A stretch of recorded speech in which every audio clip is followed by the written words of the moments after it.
భారాస కార్యనిర్వాహక అధ్యక్షుడు మాజీ మంత్రి కేటీఆర్ పై నల్గొండ జిల్లాలో 2 కేసులు నమోదయ్యాయి.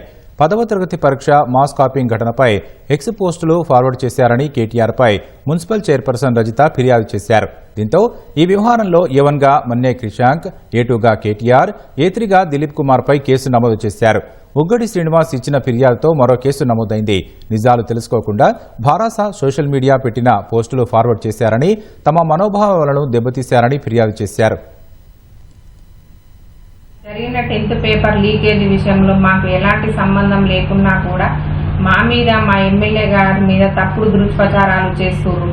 అసలు మాకు కారు డ్రైవర్ అనే వ్యక్తి లేనే లేడు, ఉన్నాడని తప్పుడు దుష్ప్రచారాలు చేస్తున్న BRS social media batch TV news channel మీద నిన్న నెకరికల్ పోలీస్ స్టేషన్లో మేము ఫిర్యాదు ఇవ్వడం జరిగింది. ఈరోజు వారి మీద కఠిన చర్యలు తీసుకోవాలని ఈరోజు మేము ఎస్పీ గారిని, కలెక్టర్ గారిని కలవడం జరుగుతుంది. నిందితుడైన బుడుగుంట్ల శంకర్ కు నాకు ఎటువంటి సంబంధం గాని, పరిచయం గాని లేదు. కేవలం ఇది రాజకీయ లబ్ధి కోసమే దీన్ని వాడుకొని దీన్ని ప్రచారం చేయడం జరుగుతుంది. ఈ విషయంలో నేను ప్రధానంగా ఒక ఆరోపణ చేశారు. నేను ఎమ్మెల్యే గారి పిఏ అని చిత్రీకరించి ఇది చేశారు. ఎమ్మెల్యే గారి పిఏ వచ్చేసి పన్నాల మధుసూదన్ రెడ్డి. నాకు పిఏ కాదు. నేను కేవలం కాంగ్రెస్ పార్టీ కార్యకర్తను మాత్రమే.